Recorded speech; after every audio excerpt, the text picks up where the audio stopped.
हाँ बच्चों, देखिए आज हम कक्षा 10 की विज्ञान का चैप्टर नंबर जो फर्स्ट है रासायनिक अभिक्रिया ये देखेंगे। तो सबसे पहले हम देखते हैं कि रासायनिक अभिक्रिया क्या होती है। तो पहले हम इसकी परिभाषा क्लियर करते हैं। देखिए वह प्रक्रम जिसमें नया पदार्थ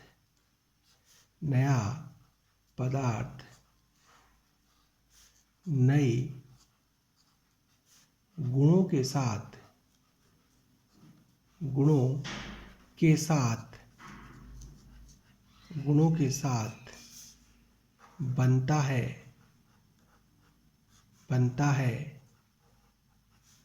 उस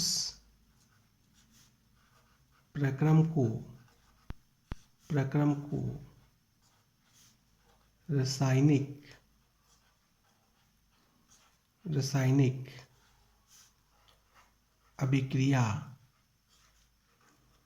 अभिक्रिया कहते हैं। उस प्रक्रम को रासायनिक अभिक्रिया कहते हैं। ठीक है, वह प्रक्रम जिसमें नया पदार्थ नए गुणों के साथ बनता है उस प्रक्रम को हम रासायनिक अभिक्रिया कहते हैं। अब प्रश्न आता है कैसे। तो इसके लिए हम पहले एक एग्जाम्पल क्लियर करते हैं। हम एक मैग्नीशियम का तार लेते हैं। यह है मैग्नीशियम का तार। ठीक है, इस मैग्नीशियम के तार को हम बर्नर की सहायता से इस मैग्नीशियम के तार को हम बर्नर की सहायता से गर्म करते हैं। जब इसे गर्म करते हैं तो ये श्वेत रंग की ज्वाला के साथ जलना शुरू हो जाता है। श्वेत ज्वाला के साथ जलना शुरू हो जाता है और धीरे धीरे ये श्वेत रंग के पाउडर में बदल जाता है। श्वेत पाउडर में बदल जाता है। ये जो श्वेत रंग का पाउडर होता है, ये श्वेत रंग का पाउडर मैग्नीशियम ऑक्साइड का होता है। अब प्रश्न आता है कि हमने तो मैग्नीशियम का तार लिया था, कि मैग्नीशियम ऑक्साइड कहाँ से बना। तो देखिए, जब इस मैग्नीशियम के तार को वायु की उपस्थिति में जब गर्म करते हैं तो वायु में क्या होती है, ऑक्सीजन। ये मैग्नीशियम इस ऑक्सीजन को अपने साथ में जोड़ लेता है। ठीक है, जोड़ करके मैग्नीशियम ऑक्साइड बनाता है। ठीक है, बनाता है। इस प्रकार ये मैग्नीशियम ऑक्साइड हमें यहाँ पे प्राप्त होता है। अब ये जो मैग्नीशियम ऑक्साइड जो मिला, इसके गुण ऑक्सीजन से क्या है, अलग। इसके गुण मैग्नीशियम से क्या होते हैं, अलग होते हैं। इस प्रकार हमें एक नया पदार्थ नए गुणों के रूप में हमें यहाँ पे प्राप्त हो रहा है। नए गुणों के रूप में हमें प्राप्त होता है। तो इस प्रक्रम को हम कहते हैं रासायनिक अभिक्रिया। अर्थात मैग्नीशियम को जब गर्म करते हैं तो मैग्नीशियम ऑक्सीजन को अपने साथ जोड़ के मैग्नीशियम ऑक्साइड जो बना रहा है, इस प्रक्रम को हम कहते हैं रासायनिक अभिक्रिया। ठीक है, देखिए बच्चों। हाँ बच्चों, देखिए, जब इस प्रयोग को करते हैं तो हमें कुछ सावधानियां रखनी होती हैं। वो कौन सी सावधानियां हैं वो देखेंगे। बोर्ड एग्जाम में कई बार इसकी सावधानियों के ऊपर कुछ प्रश्न पूछ लिए जाते हैं। तो पहले हम देखते हैं क्या सावधानियां हैं, कौन से प्रश्न पूछे जाते हैं। सावधानियां, तो देखिए, सावधानियों में फर्स्ट इम्पोर्टेंट जो सावधानी है वो ये है कि ये जो मैग्नीशियम का वायर होता है, ठीक है, इस मैग्नीशियम के वायर के ऊपर मैग्नीशियम कार्बोनेट की एक पतली सी परत पाई जाती है। मैग्नीशियम कार्बोनेट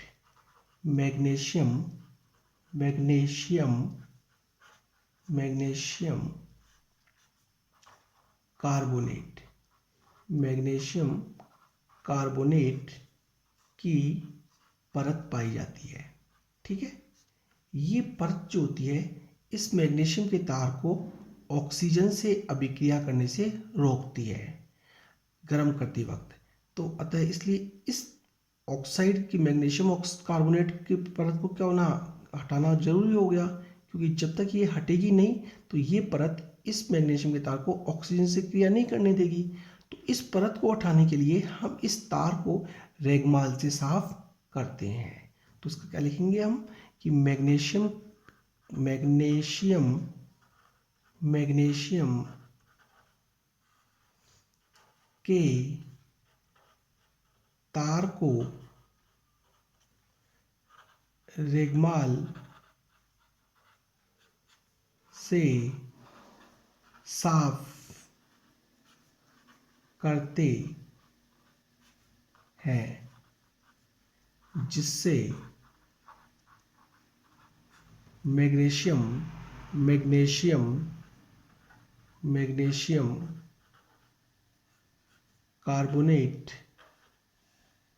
कार्बोनेट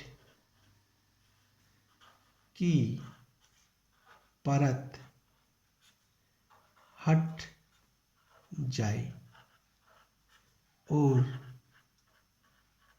मैग्नीशियम व ऑक्सीजन आपस में जुड़ जाए। ठीक है, ये इसकी फर्स्ट सावधानी है। ठीक है, तो एग्जाम में, बोर्ड एग्जाम्स में कई बार ये प्रश्न पूछा जाता है कि इसको साफ क्यों करते हैं, तो उसका आंसर ये है, करेक्ट। अब सेकंड जो सावधानी है वो देखते हैं हम। देखिए, जब ये इसको गर्म करते हैं तो ये श्वेत ज्वाला के साथ चलता है। ये श्वेत ज्वाला बहुत चमकीली होती है, बहुत ही चमकीली होती है। तो गर्म करते वक्त इसको हमेशा आंखों से दूर रख के गर्म करना चाहिए, जिससे कि इस चमकीली ज्वाला से आंखें खराब नहीं हो।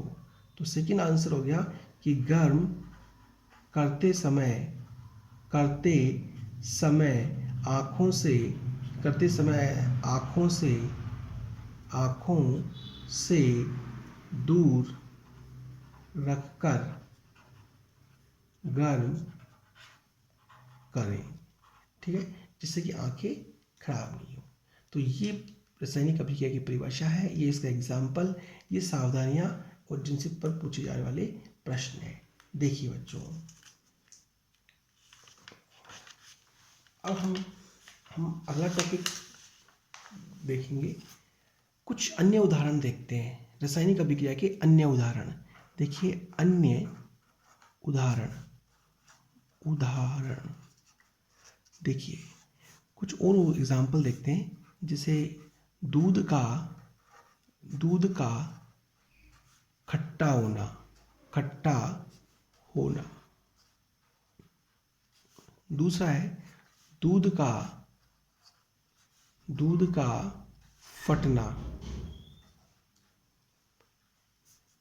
का फटना। तीसरा है फलों का पकना।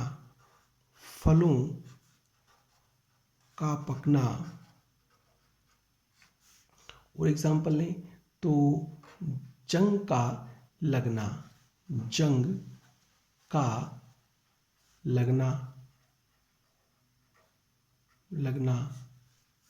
इसके अलावा नेक्स्ट और एग्जाम्पल लें हम तो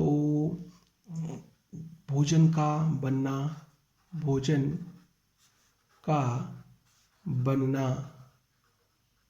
नेक्स्ट और लें भोजन का पाचन। ठीक है, ये इस प्रकार ये रासायनिक अभिक्रिया के कुछ अन्य एग्जाम्पल हैं। इनके अलावा आप दैनिक जीवन में और भी बहुत सारे एग्जाम्पल्स देख सकते हैं। ठीक है, अब बच्चों हम देखेंगे कि जब ये रासायनिक अभिक्रियाएं होती हैं तो कुछ परिवर्तन होते हैं। वो कौन कौन से परिवर्तन हैं हम उनको देखेंगे। अगला हमारा टॉपिक ये होगा। तो देखिए, रासायनिक अभिक्रिया के दौरान होने वाले परिवर्तन। ठीक है, देखिए बच्चों, हम एक एक परिवर्तन का हम अध्ययन करेंगे। तो देखिए, पहला हमारा परिवर्तन है गैसों का बनना।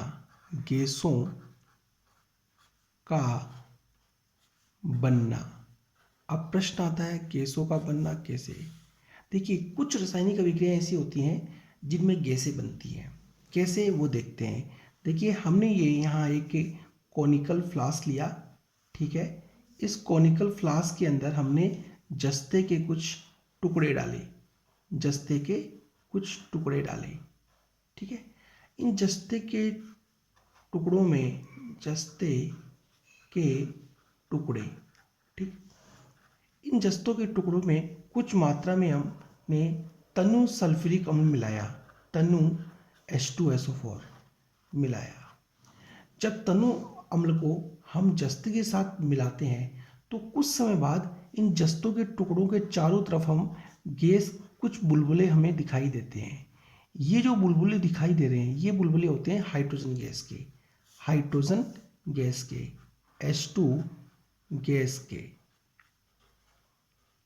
के, ये हाइड्रोजन गैस के बुलबुले होते हैं। अब प्रश्न आता है ये हाइड्रोजन गैस के बुलबुले कहाँ से बने? तो देखिए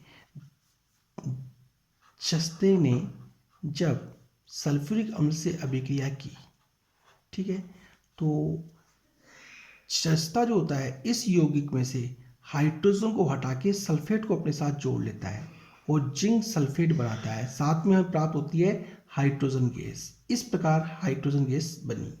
तो इस प्रकार कुछ अभिक्रियाएं ऐसी होती हैं जिनमें गैस बनती है, ठीक है। पहला परिवर्तन अभिक्रिया के दौरान होने के वाले परिवर्तनों में से पहला परिवर्तन। दूसरा परिवर्तन हम देखते हैं अवक्षेप का बनना, अवक्षेप, अवक्षेप का बनना, बनना।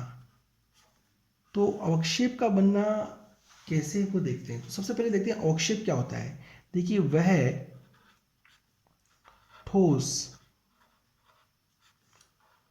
उत्पाद जिसे विलयन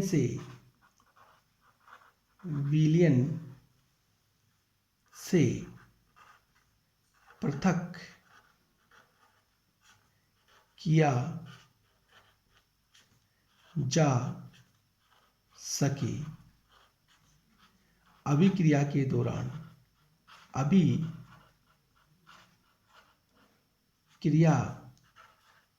के दौरान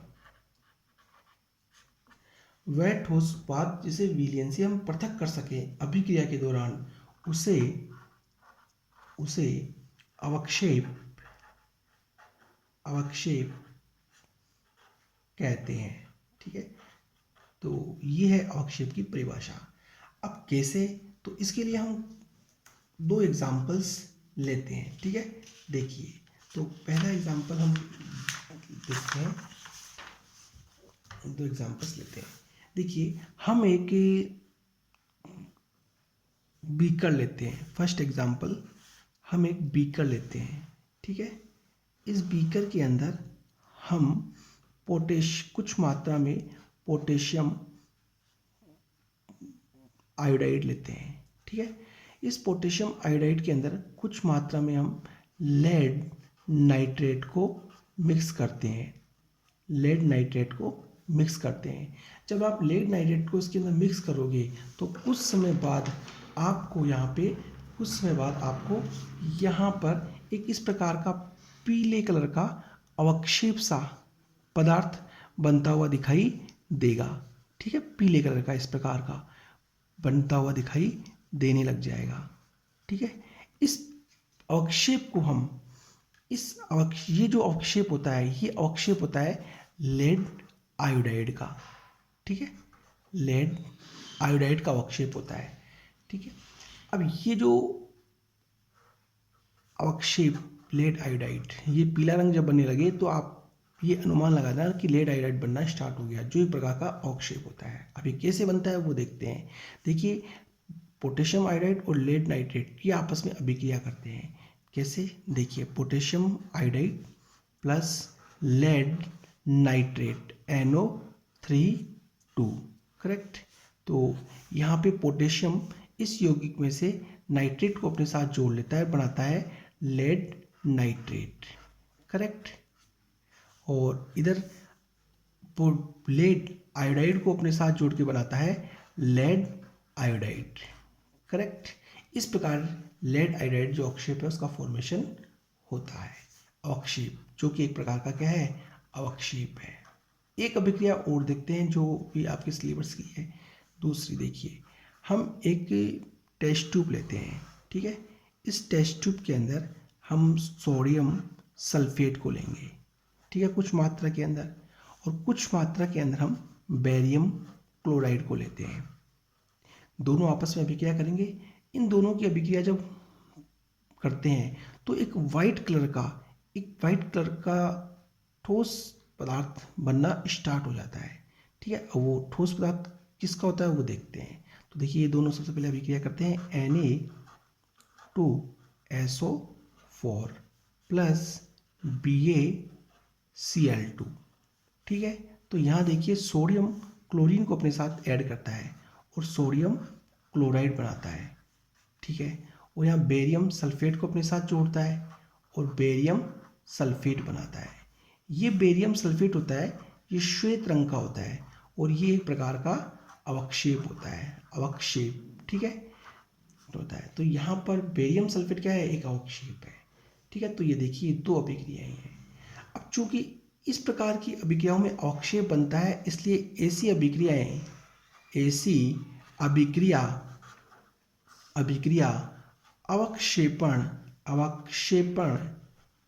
अवक्षेपण अभिक्रिया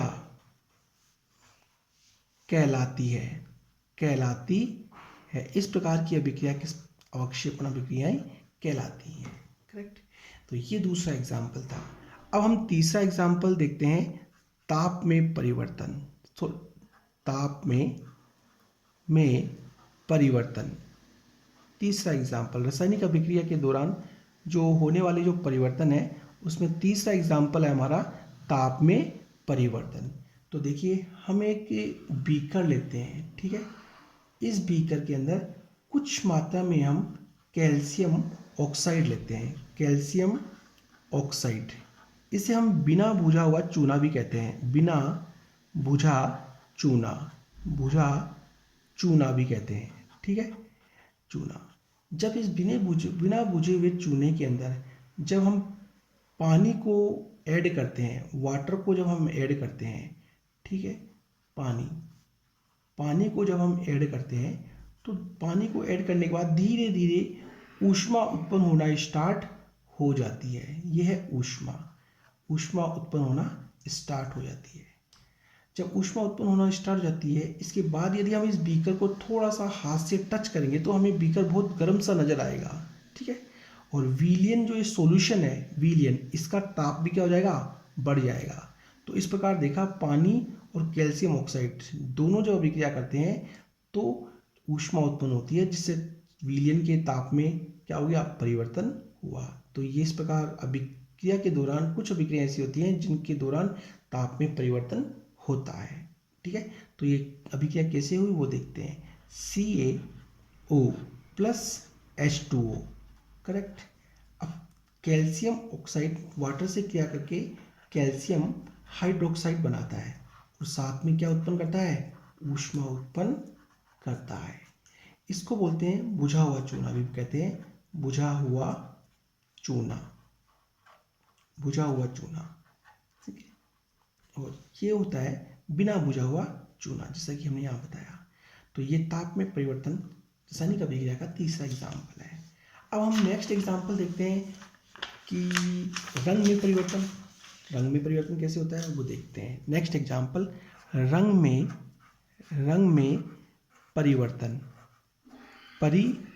परिवर्तन देखते हैं। अगला एग्जाम्पल देखिए, इधर हम एक टेस्ट ट्यूब लेते हैं। इस टेस्ट ट्यूब के अंदर हम कॉपर सल्फेट का कुछ विलयन लेते हैं। कॉपर सल्फेट गहरे नीले रंग का होता है, गहरे नीले रंग का, करेक्ट। अब इसके अंदर हम एक बिल्कुल साफ बिना जंग लगी हुई लोहे की कील इसके अंदर हम डालते हैं, ठीक है। लोहे की कील इसके अंदर डाल के इसको कुछ दिनों के लिए रख देते हैं। कुछ दिनों के बाद देखेंगे कि जो कॉपर सल्फेट का गहरा नीला रंग जो था, ये हल्के नीले रंग में बदल जाता है, ठीक है। कॉपर सल्फेट हल्के नीले रंग के अंदर चेंज हो जाता है, हल्का नीला रंग, इस हल्के नीले रंग में क्यों चेंज हो जाता है। अब ये हल्के नीले रंग में कैसे चेंज हुआ वो देखते हैं हम। तो देखिए Fe, ये लोहा आयरन, ये कॉपर सल्फेट से क्या करता है, अभिक्रिया करता है, ठीक है, अभिक्रिया करता है। तो ये फेरस जो होता है इस यौगिक में से कॉपर को हटा के सल्फेट को अपने साथ जोड़ लेता है और क्या बनाता है, फेरस सल्फेट, और कॉपर को रिमूव कर देता है, ठीक है। तो जैसे ही फेरस सल्फेट बनना स्टार्ट होता है, समझ लीजिए कि उसका कलर धीरे धीरे क्या हो जाएगा, हल्का होना स्टार्ट हो जाएगा। मतलब हल्का कलर दिखाई दे तो इट मीन्स फेरस सल्फेट का बनना शुरू हो गया। ये हल्का नीला रंग का होगा, हल्का नीला, नीला रंग, करेक्ट। तो इस प्रकार हमने देखा कि कुछ अभिक्रियाएं ऐसी होती हैं जिनमें रंग में भी परिवर्तन होता है। अंतिम परिवर्तन देखते हैं हम, अवस्था में परिवर्तन। अवस्था में परिवर्तन, परिवर्तन। तो देखिए अवस्था में परिवर्तन कैसे, वो हम देखते हैं। देखिए ये हमने मोम लिया, मोम, ठीक है। जब हम मोम को गर्म करते हैं, मोम को गर्म करते हैं, तो धीरे धीरे ये मोम जो होता है ये द्रव प्लस गैस में बदल जाता है। अब द्रव और गैस में कैसे बदलता है वो देखते हैं। देखिए मोम कैसा होता है, ये ठोस होता है, ठोस। जब इसको हम गर्म करते हैं, गर्म करने पर हम ये जल प्लस CO2 गैस, इन दो में परिवर्तित होता है। तो इस प्रकार हमने देखा कि मोम ठोस था, गर्म किया और ये जल में और CO2 में, CO2 गैस के अंदर बदल गया। इस प्रकार इसकी अवस्था में क्या हो रहा है, परिवर्तन हो रहा है। तो इस प्रकार कुछ अभिक्रिया ऐसी होती हैं जिनके दौरान अवस्था में भी परिवर्तन होता है। तो बच्चों ये हैं आपकी अभिक्रिया के दौरान होने वाले कुछ परिवर्तन, जिनसे संबंधित प्रश्न कई बार बोर्ड एग्जाम में पूछ लिए जाते हैं, ठीक है। अब अगला हमारा टॉपिक होगा अभिक्रियाओं के प्रकार। तो इस वीडियो में हम केवल आज इतना ही देखेंगे। अगर टॉपिक आपको समझ में आया हो तो प्लीज़ वीडियो को सब्सक्राइब करिएगा।